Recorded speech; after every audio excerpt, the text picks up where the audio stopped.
नमस्कार, मैं हूं संजय शर्मा। आप देख रहे हैं 4 PM न्यूज नेटवर्क। कल शाम से लखनऊ में तूफान मचा हुआ है और लखनऊ के तूफान की आवाज पूरे देश में बल्कि अंतर्राष्ट्रीय स्तर पर सुनाई दे रही है। मामला है थाईलैंड से आई एक लड़की का, जिसको कॉल गर्ल बताया जा रहा है। इस लड़की की मौत 3 तारीख को हुई। सबको पता था, लेकिन मामला दबा रहा, छुपा रहा, क्योंकि मामले के तार एक इतने बड़े आदमी के साथ जुड़े हुए हैं जिसके चरणों में लखनऊ के बड़े से बड़े अफसर नतमस्तक रहते हैं। जब मेरे को ये बात पता चली कल कि ये मामला ऐसा ऐसा है, मैंने तफ्तीश करी, जांच करी। उस लड़की का पासपोर्ट की कॉपी हासिल करने वाला मैं अकेला पत्रकार था। आप समय देखिएगा मेरे यूट्यूब चैनल का, जब मैंने ये स्टोरी ब्रेक की है और आपके यूट्यूब पे ये स्टोरी आई है, उसके बाद ही सारे चैनल ने ये खबर देना शुरू करी। जिन अखबारों की वेबसाइट पर खबर आई वो मेरी खबर के बाद में आई। तो जाहिर है, मैं जो से कहता हूं कि जिद सच की है। ये 4 PM आपको इस सच के साथ लगातार खरा उतरता नजर आ रहा होगा। वो खबर जिसको छूने की हिम्मत कोई नहीं कर रहा था, 4 PM ने कल सबसे पहले ब्रेक की। तो आइए बात करते हैं फिर उस खबर की और डिटेल की। आखिर वो लड़की कैसे लखनऊ में आई, क्या कारण था उसका लखनऊ में आने का, कौन वो लोग थे लखनऊ बुलाए गए। कोरोना काल में जब सब तरफ बंद चल रहा है, कहीं आवागमन नहीं है, अचानक वो लड़की 10 मार्च को उसका वीजा बताता है कि वो हिंदुस्तान में आई और उससे कुछ दिनों बाद वो लखनऊ में आई। लखनऊ में सुना है हजरतगंज के एक आलीशान होटल में रोकी गई। एक बड़े व्यापारी ने उसकी व्यवस्था कराई और उस व्यापारी ने उस लड़की के साथ रंगीन रातें करने के लिए कुछ खास इंतजाम किए। कुछ बड़े नौकरशाह, कुछ बड़े व्यापारी और उसके दोस्त इस पार्टी में शामिल थे, जो पार्टी एक बड़े फार्म हाउस पे आयोजित की गई।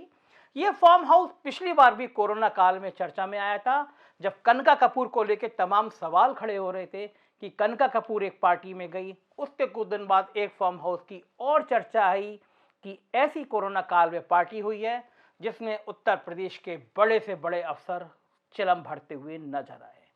ये वो अफसर थे जिन्हें कोरोना से निपटने की जिम्मेदारी दी गई थी। सरकार में आज भी महत्वपूर्ण पद पर हैं, लेकिन उस बड़े व्यापारी के चरणों में लौटते हुए नजर आए। कारण यह है कि वो करोड़पति नहीं, वो अरबपति है, वो खरबपति है, वो राजनेता है और वो बहुत ताकतवर है। ये बातें आम होने लगी तो समझ में आया कि आखिर पुलिस इतनी खामोश क्यों बैठी है। एक विदेशी लड़की आई और लखनऊ में आके मर गई, कोरोना में एडमिट हो गई, लोहिया में एडमिट हो गई और उस दौर में एडमिट हो गई जब एक एक बेड के लिए मारा मारी चल रही थी।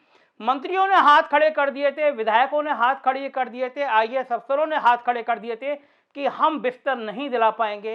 इस थाईलैंड की लड़की को आनन फानन में लोहिया में बेड दिलाया गया और जब वो डेथ उसकी हो गई तो चुपचाप उसका दाह संस्कार करा दिया गया। थाईलैंड एम्बेसी से बात की गई, एक अनजान से आदमी को मीडिएटर बताया गया और ये दाह संस्कार हो गया।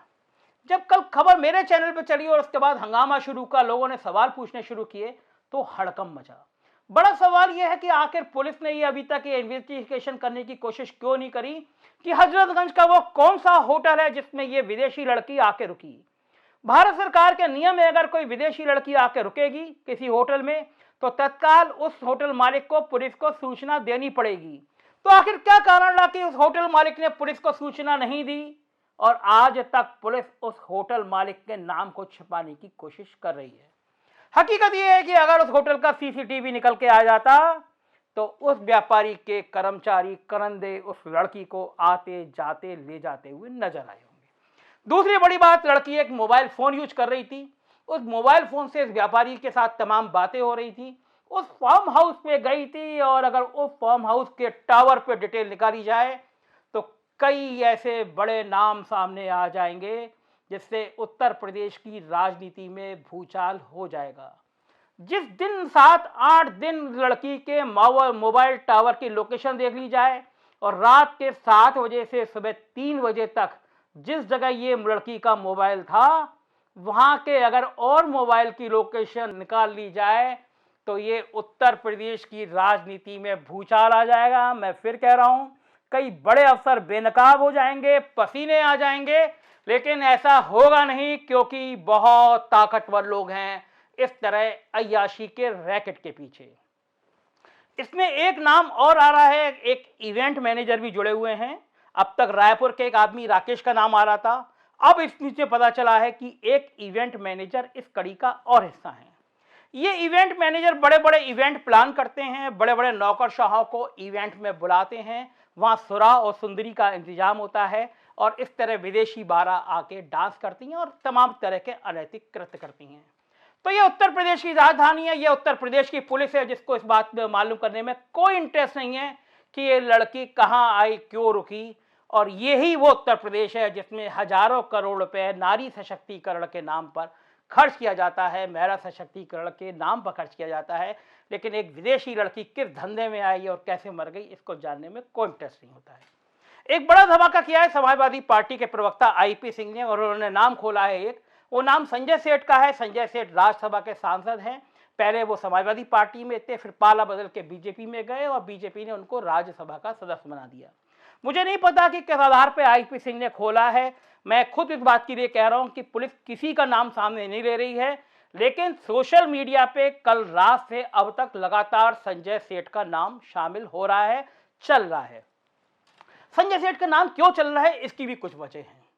कोरोना काल में थाईलैंड से 10 लाख रुपए, कुछ मीडिया ने 7 लाख रिपोर्ट किया है, लेकिन मुझे कुल पुलिस के बड़े अनऑफिशियल सोर्स ने अपना नाम सामने ना आने के लिए बताया है कि यह डील 10 लाख रुपए में हुई थी।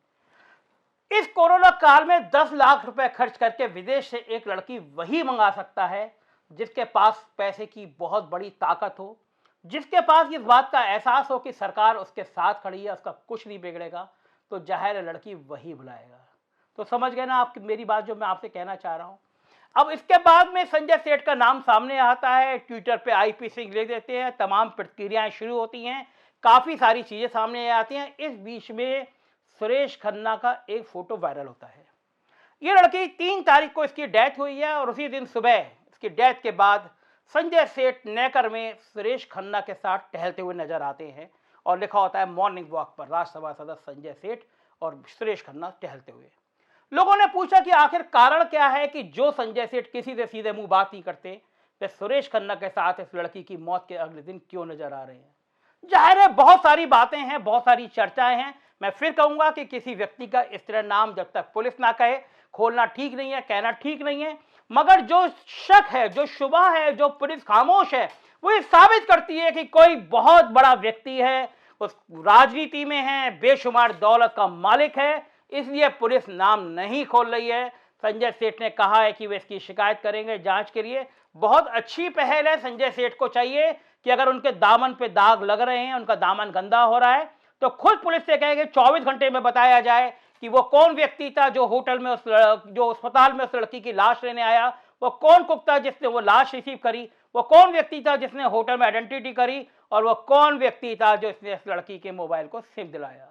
जाहिर है ये लड़की का स्कैंडल उत्तर प्रदेश की राजनीति में एक नई भूचाल लाने वाला है। अगर सच खुल गया, कुछ और बड़ी पड़ताल के साथ हम आपको इस लड़की की मौत का सच बताते रहेंगे। Thank you.